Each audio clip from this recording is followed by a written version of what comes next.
Hello guys. इस topic में आप जानेंगे सीआरपीसी सेक्शन 2 यानी कि संघीय अपराध और असंघीय अपराध में क्या अंतर होता है, इनमें क्या कार्रवाइयाँ होती हैं, पुलिस को बिना वारंट करने का गिरफ्तार करने का अधिकार होता है नहीं।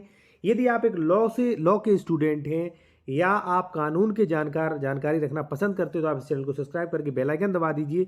और इस वीडियो में आप इंग्लिश और हिंदी दोनों में समझेंगे संघीय और असंघीय अपराध क्या है, इनमें अंतर क्या है, सारा कुछ। इसके अलावा आपको दूसरा वीडियो नहीं देखना पड़ेगा क्योंकि मैंने आपके लिए विद नोट्स जो हैं वो तैयार किए हैं, लेकिन नोट्स हमारे हिंदी में होंगे क्योंकि हिंदी की जानकारी रखना अधिक लोग पसंद करते हैं, इसलिए मैंने हिंदी में ही, लेकिन इंग्लिश मीडियम से है तो भी आप इसे देख सकते हैं। ठीक है साथियों सीआरपीसी ने जो ऑफेंस जो हैं, अपराध जो हैं, वो दो कैटेगरी में डिवाइड किए गए हैं, दो कैटेगरी में। ठीक है ना।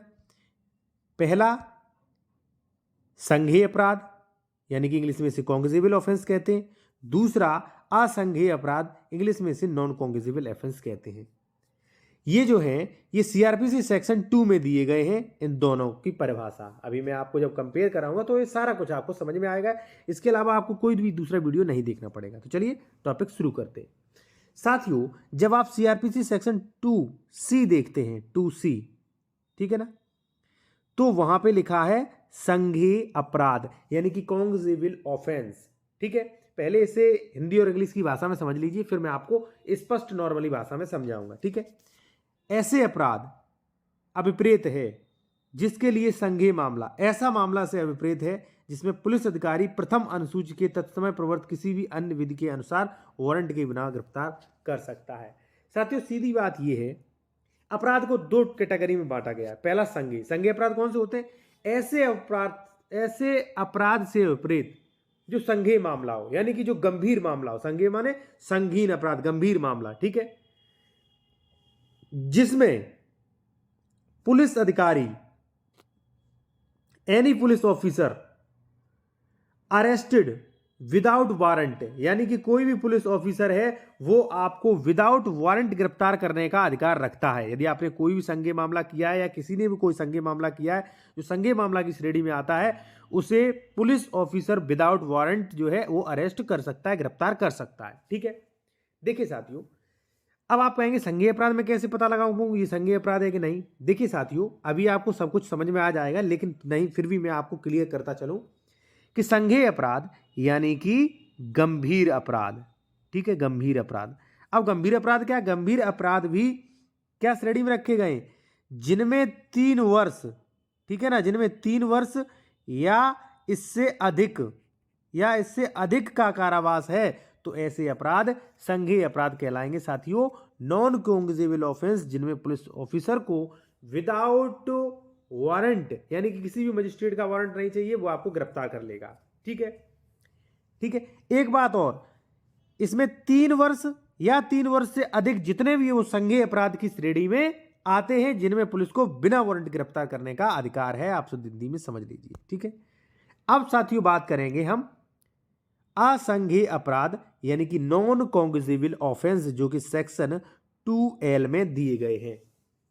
ठीक है, असंघीय अपराध यानी कि नॉन कॉन्ग्रेसिबल ऑफेंस ऐसे अपराध से अभिप्रेत है जिसके लिए असंघीय मामला ऐसा मामला से अभिप्रेत है जिसमें पुलिस अधिकारी विदाउट वारंट नॉट अरेस्टिंग, यानी कि विदाउट वारंट पुलिस अधिकारी गिरफ्तार नहीं कर सकता है, उसे कोई भी अधिकार नहीं है उसे गिरफ्तार करने का। यहाँ पे आप देख सकते हैं, यहाँ भी लिखा है अवधारा संघीय अपराध संघीय मामला से बतलाती है कि पुलिस अधिकारी वारंट के बिना गिरफ्तार करने का प्राधिकार नहीं होता। असंघीय मामले जिनमें साथियों 3 वर्ष से कम की सजा है, ठीक है, कम की सजा, उसमें पुलिस अधिकारी किसी भी व्यक्ति को बिना वारंट के गिरफ्तार नहीं कर सकता। Without warrant no arresting. ठीक है, अब मैं इससे करवाने जा रहा हूं कंपटीशन, जो कि आपको पूरा का पूरा समझ में आ जाएगा। ठीक है, अब देखिए साथियों, इस प्रकार से संघीय और असंघीय अपराध यानी कि कॉन्ग्रेसिबल एंड नॉन कॉन्ग्रेसिबल ऑफेंस। ठीक है, अब यहाँ पे मैं समझता हूँ कि आपको मेन चीज़ें क्लियर करा दूँ क्योंकि ये बहुत बड़ा है, तो कोई बात नहीं, मैं पहले आपको पढ़वा देता हूँ। ठीक है, लॉ की भाषा में, फिर मैं आपको बहुत सरल से समझाऊंगा। ठीक है, संघीय अपराध और असंघीय अपराध, धारा 2 उपधारा गा, जहां संघीय अपराध और असंघीय मामलों शब्दों को परिभाषित प्रस्तुत करती है। इस धारा की उपधारा 2 यानी कि संघीय अपराध और असंघीय मामलों का अभिप्राय वह अपराध जो वह मामला बताती है जिसमें पुलिस अधिकारी बिना वारंट के गिरफ्तार करने का अधिकार नहीं होता है। साथियों ये सब चीज़ छोड़िए, क्योंकि आप इसमें जो है हो सकता है कंफ्यूज हो जाए, ठीक है, क्योंकि अभी आप हमारे चैनल पे आते हैं क्योंकि हम जो है सरल भाषा में आपको समझाएं, ठीक है। तो मैं आपको सरल भाषा में ही समझाऊंगा। ये सब चीज़ आप रहने दीजिए, यहाँ से देखिए, ठीक है। देखिए यहाँ से देखिए, भारतीय दंड संहिता से परे किसी अन्य विधि के अंतर्गत 3 वर्ष या उससे अधिक वर्षों के कारावास से दंडनीय अपराध को हम संज्ञेय अपराध कहते हैं, संज्ञेय अपराध की कोट में रखा गया है। और ऐसे अपराधों को असंज्ञेय अपराध की कोट में रखा गया है जो 3 वर्षों से कम अवधि के कारावास से दंडनीय है। सीधी बात साथियों, आप ये समझ लीजिए कि जो अपराध संज्ञेय माने संगीन अपराध यानी कि गंभीर अपराध, और गंभीर अपराध कौन से होते हैं? जो 3 वर्ष की सजा है जिनमें, ठीक है, या 3 से अधिक सजा है जिनमें, ठीक है, या 3 से अधिक अधिक दिनों की सजा है 3 वर्ष से, ठीक है। असंज्ञेय अपराध वो होते कम गंभीर जिनमें पुलिस बिना वारंट के गिरफ्तार नहीं कर सकती, चाहे भले ही FIR NCR लिख ले, ठीक है। 3 वर्ष से कम उन्हें कह सकते हैं असंज्ञेय अपराध जिनमें बिना वारंट की गिरफ्तारी नहीं हो सकती है आपकी, ठीक है। अब देखिए क्या है साथियों कि अगर आपने कोई असंज्ञेय अपराध किया यानी कि संगीन नहीं है यानी कि गंभीर नहीं है, ठीक है, उसमें पुलिस बिना वारंट के आपको गिरफ्तार कर नहीं सकती है, ठीक है ना।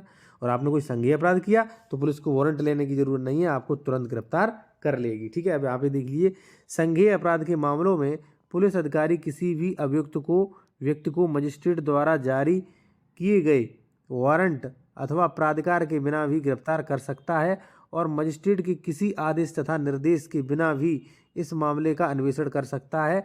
इस तरह के मामलों को पुलिस अधिकारी अपनी इस शक्ति का प्रयोग कर विधिक कर्तव्य के रूप में संज्ञेय अपराध के मामलों में अपराधों एवं पुलिस का उत्तरदायी होता है। यानी कि साथियों वो क्या है कि यदि आपने कोई संज्ञेय अपराध कर दिया है, ठीक है, जैसे मान लीजिए आपने किसी की हड्डी तोड़ दी, ठीक है, पैर तोड़ दिया, उंगली तोड़ दी, तो वो आएगा थाने में और FIR लिखी जाएगी आपको 325 में। इसमें 3 वर्ष तक की सजा यानी कि संज्ञेय अपराध हो गया। पुलिस आपको तुरंत गिरफ्तार कर सकती है या CRPC 41A का नोटिस देगी, ठीक है। और पुलिस अधिकारी बिना मजिस्ट्रेट के वो जांच करना शुरू कर सकता है, अन्वेषण, ठीक है, और आपको गिरफ्तार भी कर सकता है, ठीक है। अब वहीं साथियों आपने किसी की मारपीट की 323, तो इसमें 2 वर्ष की सजा यानी कि ये असंज्ञेय अपराध है 323, ठीक है। तो पुलिस अधिकारी रिपोर्ट लिख लेगा लेकिन आपको गिरफ्तार नहीं कर सकता क्योंकि असंज्ञेय मामला है, और असंज्ञेय मामला में जैसे कि मैंने बताया आपको कि पुलिस जो है बिना वारंट के गिरफ्तार नहीं कर सकती है साथी, ठीक है। तो यदि आपको कोई भी लीगल एडवाइस है साथियों तो आप ले सकते हैं, कॉन्टैक्ट नंबर वीडियो की डिस्क्रिप्शन में हमने दिया है, ठीक है। और इसी प्रकार से जो है वो आप आगे भी वीडियो देख सकते हैं। चैनल को सब्सक्राइब, बेल आइकन दबा दें, और कोई भी आप किसी भी टॉपिक पर अगर मान लीजिए आप वीडियो चाहते हैं तो कमेंट करें, इसी तरह सरल भाषा में आपको समझाया जाए।